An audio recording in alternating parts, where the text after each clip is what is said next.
Good morning, good afternoon, good evening. Today we will talk about a topic fundraising, and you must have heard about basic कि how to raise funds, going to bank, किसी मारवाड़ी से उधार लिया, किसी investor का पैसा डलाया। आज हम लेके आएंगे राजेश शुक्ला जी को, जो कि आपको नए नए तरीके बताएंगे कि क्या क्या टाइप के फंड हो सकते हैं। Welcome sir. नमस्कार संदीप जी। नमस्कार, बताइए संदीप जी। सर, मैंने अपने दर्शकों को बताया कि आप देसी तरीके तो सब जानते हैं, बैंक के पास जाना, इन्वेस्टर के पास जाना, एचआरए के पास जाना, पैसा उठाना। आपसे मैंने बहुत नए नए तरीके सीखे हैं। Today we will take one और two topics. One is like CLN। Please explain what is CLN। Sandeep ji, CLN का मीन्स है क्रेडिट लिंक नोट। पहले अगर आपने ध्यान दिया होगा, अभी आपने जब इंट्रोडक्शन दिया कि आप पैसे बैंक से लेते हैं, मारवाड़ी से लेते हैं, तो मारवाड़ी में क्या होता था, पहला एक पर्ची लिखी जाती थी, उसको क्या बोलते थे, जबान। महेश्वरी जी ने जबान दे दिया, शाह साहब ने जबान दे दिया, पठारे ने जबान दे दिया, पाटिल ने जबान दे दिया, पवार साहब ने जबान दे दिया, ठाकरे साहब ने जबान दे दिया, ठाकुर साहब की जबान बहुत चलती थी, लाला की जबान बहुत चलती थी। तो जो जबान है उसी को मॉडर्न लैंग्वेज में क्रेडिट बोलते हैं कि आपकी क्रेडिट इतनी अच्छी है, आपकी रेटिंग इतनी अच्छी है कि आपको कुछ और की जरूरत नहीं है। जैसे अगर आप देखें कि हम लोग जो इन्वेस्टमेंट बैंकर हैं, हम लोग की क्रेडिट इतनी अच्छी है कि हम लोग ट्रेड फंड में 100 करोड़ 200 करोड़ रुपए ले लेते हैं 4 पेज के एग्रीमेंट पे। वही 100 करोड़ रुपए आप इंडियन बैंक में लेने जाते हैं तो आपको 40 किलो पेपर बनाने पड़ते हैं। 3 महीना बाप की गारंटी दो, बीबी की गारंटी दो, चाची की गारंटी दो, दोस्त की गारंटी दो, घर के पेपर लाओ, फैक्ट्री के पेपर लाओ, दुनिया भर के पेपर लगते हैं। क्रेडिट लिंक हम लोगों ने इसको इजाद किया 2003-2004 में। मतलब इसको स्टार्ट किया था ब्राजील से, फिर हांगकांग लाए, सिंगापुर लाए, अर्जेंटीना लाए, कनाडा ले गए, यूएस ले गए और फाइनली इंडिया लेके आए। क्रेडिट लिंक नोट में क्या होता कि एक बायर होता है, एक सप्लायर होता है। मतलब 2 कॉमन जो इंटरेस्ट के लोग होते हैं, 2 लोगों के बीच में एक म्यूचुअल इंटरेस्ट क्रिएट करना। और जिसका क्रेडिट अच्छा है, अगर बायर का क्रेडिट अच्छा है तो बायर पे हम CLN डिस्काउंट कर देते हैं, सप्लायर का क्रेडिट अच्छा है तो सप्लायर पे हम CLN डिस्काउंट कर देते हैं। उसके बाद इसको सिंगल डेट इंश्योरेंस से सिक्योर कर देते हैं कि अगर बायर फेल हो गया तो इंश्योरेंस कंपनी पैसा दे देगी, सप्लायर फेल हो गया तो इंश्योरेंस कंपनी पैसा दे देती। अब इसके बीच में और एक अरेंजमेंट होता है बैंक का। बैंक इस परफॉर्मेंस की गारंटी बैंक ले लेती हैं। जैसे अगर हम हाईवे बनाते हैं तो बैंक परफॉर्मेंस गारंटी दे देता है, अगर हम सोलर प्लांट करते हैं तो बैंक गारंटी दे देता है, अगर हम पावर प्लांट करते हैं तो बैंक गारंटी दे देता। तो जो CLN है उसमें 2 म्यूचुअल लोगों के बीच में एक बिजनेस को ब्राइडर करना, बहुत बड़ा करना।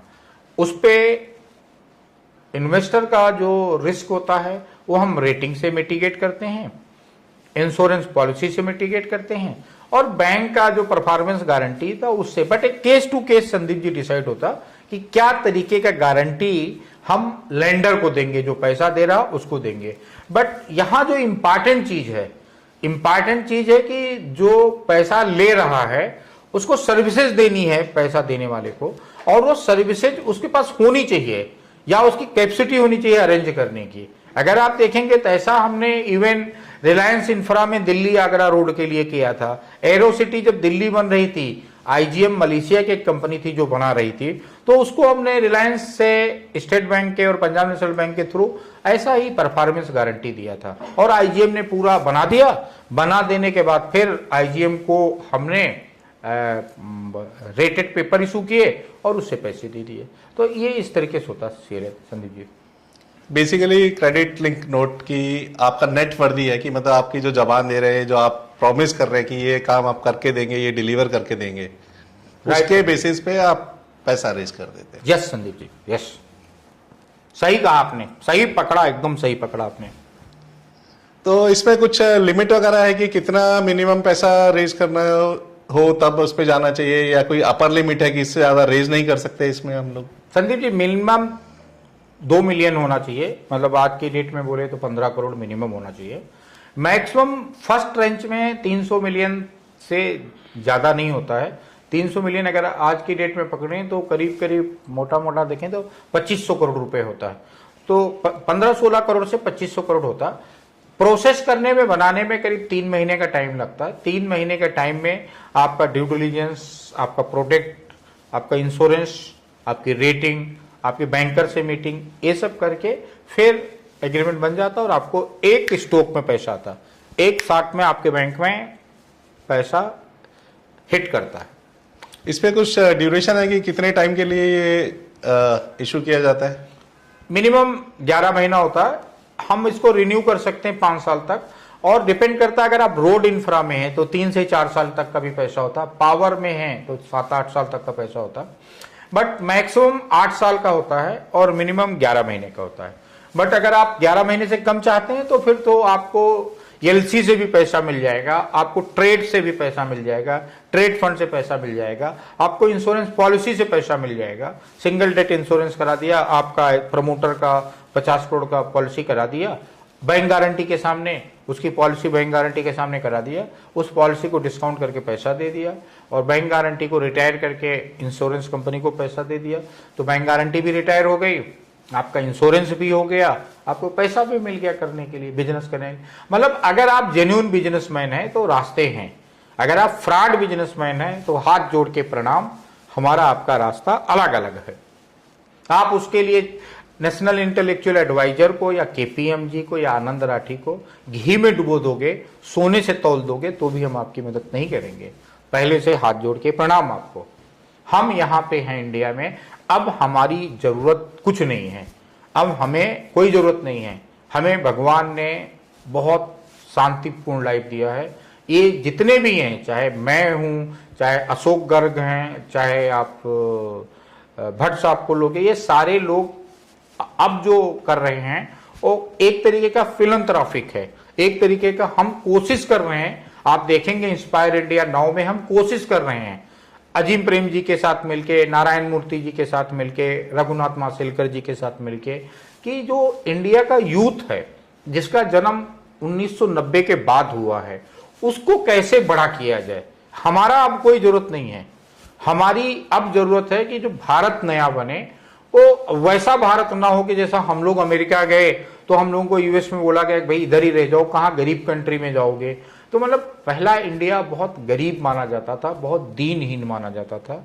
हम लोग जब बाहर गए तो लंदन के स्कूल में हम लोगों को ब्रेकफास्ट में बुलाया नहीं जाता था, ब्रेकफास्ट हम लोग को रूम में भेज दिया जाता था। उनको ये मानते थे कि हम लोग को ब्रेकफास्ट करना नहीं आता।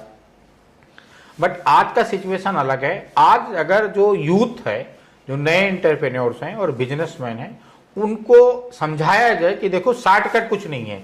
रियल लाइफ और रियल लाइफ में जमीन आसमान का फर्क है। वो जो हमारे डीओपी हैं, जो हमारे कंटेंट राइटर्स हैं, जो हमारे बैंकर हैं, वो बता देंगे कि आप कितना भी सुपरस्टार बन लो, बट जब आप 5,000 रुपए लेने जाते हो तो पता चलता है कि असली औकात क्या है। जब आप अपने भाई से मांगते हो, जब आप अपने जीजा से मांगते हो, जब आप अपने साले से मांगते हो, जब आप अपने दोस्त से मांगते हो, तो किसी सबके यहाँ कोई ना कोई मर गया होता है, किसी न किसी बोलता है यार आज ही मैंने पैसा दिया है, तब आपको पता चलता है कि पैसा कितना कीमती है। और तब आपको पता चलता है कि रिलेशन में पैसा जब आता है तो कैसा होता है। और इसको अगर आपको समझना पड़ेगा इंडियन कॉन्टेक्स्ट में, तो आप डीएलएफ से समझो। मामूली सेना में काम करने वाला आदमी आज 2 लाख करोड़ का है। आप रतन टाटा से समझो, रतन टाटा के 6 के 6 जो एमडी हैं, वो सब कोयम्बटूर के एक बहुत छोटे परिवार से आए। मतलब उनके फीस देने के पैसे नहीं थे, सब सरकारी स्कूलों में पढ़े, फीस देने के पैसे नहीं थे। वो लोग आज टाटा चला रहे हैं। आप अगर ऐसे देखोगे, और उसका पर्पज ये है कि इंडिया में बहुत सारा स्पेस है, बच्चे मेहनत करने को तैयार हैं। और आपने देखा था जैसे 2 दूनी 4 हमने बनाया, जैसे जिद बनाया, उन सब में क्या था, पैसा इंपॉर्टेंट नहीं था। हम लोगों का विजन, हम लोगों की मेहनत इंपॉर्टेंट थी। जो 1-1.5 करोड़ को भी 100 करोड़ रुपए किया।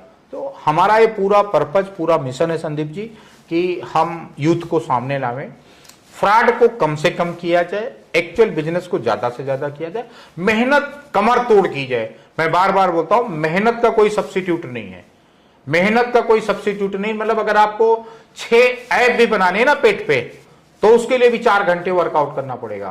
तो और वर्कआउट करने के बाद पैसा नहीं मिलेगा, वो वर्कआउट करके ऐसा हाथ करके वैसा हाथ करके फोटो शूट देना पड़ेगा, तब कोई आपको पैसा देगा।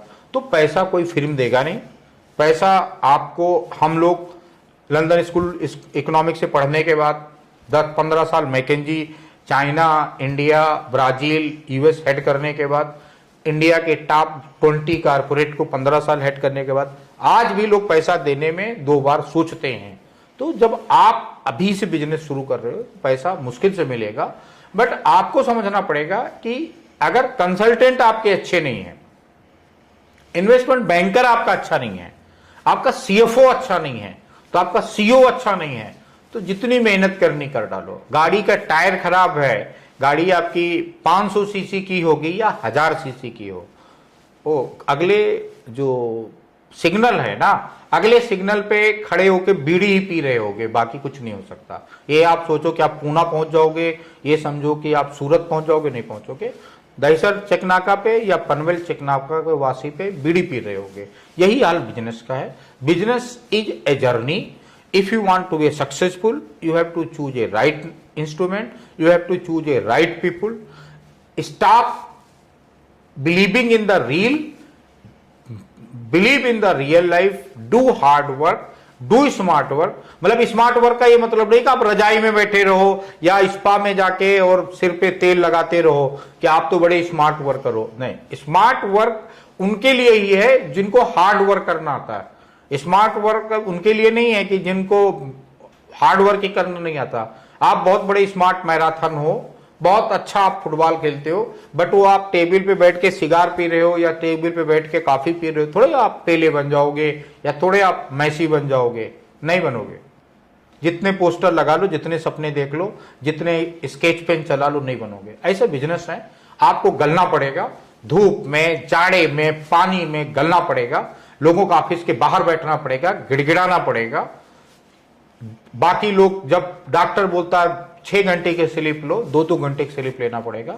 हम जितने भी लोग हमारे साथ थे, उनका सबका नाम बता सकता हूं, चाहे आप विजय भास्कर रेड्डी ले लो, सुरेश रेड्डी ले लो, मैं ले लो, हमने सब ने 18-18 घंटे मेहनत की है। हम लोग रात में 3 बजे मुंबई आते थे, सुबह 7 बजे ब्रेकफास्ट मीटिंग करते थे। हम लोग रात में 3 बजे तक मीटिंग करके 5 बजे की फ्लाइट पकड़ के जाके वापस सिंगापुर मीटिंग करते थे। तो ये सब लोहा को 1500 डिग्री टेम्परेचर में गर्म करना पड़ता है, गर्म करने के बाद हथौड़े से कूटना पड़ता है। यहां मेरा हथौड़े से कूटने का मतलब है हार्ड वर्क, गर्म करना स्मार्ट वर्क, फिर ठंडे पानी में डालना स्मार्ट वर्क, फिर वापस हथौड़े से डालना हार्ड वर्क, उसके बाद स्टेनलेस स्टील निकलता है। ना कि आप मिट्टी गमले में रख के और बैठे रहोगे भाई इससे स्टील बन जाएगा, नहीं बनता संदीप जी। थैंक यू राजेश जी, आपने इतने अच्छे से सब चीज़ें समझाई है, तो मुझे लगता है लोगों को काफ़ी पसंद आएगा। Thank you. Thank you Sandeep ji, thank